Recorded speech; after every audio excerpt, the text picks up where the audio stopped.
Hi అండి అందరికీ hi ఇదేంటో తెలుసా? దోసపిండి. అవునండి, దోసపిండి. మనం ఒకే రకం పిండితో 3-4 రకాల టిఫిన్ చేయొచ్చు. నా యూట్యూబ్ ఛానల్ ఉంది, సెర్చ్ చేయండి. ఇక్కడ నేను పిండిలో కొద్దిగా సోడా ఉప్పు వేసి కలుపుకున్నాను అనమాట. ఇప్పుడు నేను ఊతప్పం చేయబోతున్నాను. మామూలుగా ఊతప్పం కంటే ఉత్త ఉల్లిపాయలు ఒక్కటే వేస్తారు కదండి. ఇక్కడ అలా కాదు. ఉల్లిపాయలు, సన్నగా తురుముకున్న క్యారెట్, సన్నగా కట్ చేసుకున్న టమోటో, కొత్తిమీర, ఇది కూర కారం అండి. మీ దగ్గర కూర కారం లేకపోతే నార్మల్ కారమైనా వేయొచ్చు. కానీ కూర కారం వేస్తే చాలా అంటే టేస్ట్ అనేది చాలా బాగుంటుంది. ఇక్కడ నేను పెన్నం వేడెక్కిన తర్వాత చిన్న దోస పోసి అగ్నిదేవుడికి పెట్టానన్నమాట.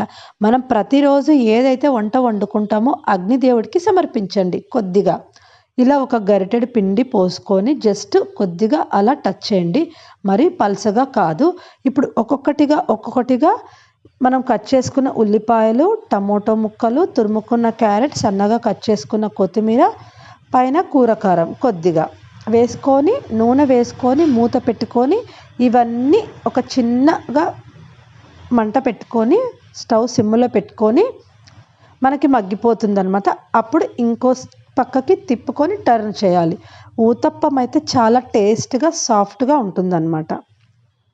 పిల్లలకి మీరు మార్నింగ్ ఇడ్లీ చేసి ఇచ్చినప్పుడు ఈవినింగ్ స్కూల్ నుంచి రాగానే ఇలా ఉత్తప్పం చేసేయండి. హ్యాపీగా ఈజీగా లైక్ చేస్తూ ఇష్టపడుతూ తింటారనమాట. చూడండి, ఊతప్పం అయితే చాలా చాలా సాఫ్ట్గా ఉంటుందన్నమాట.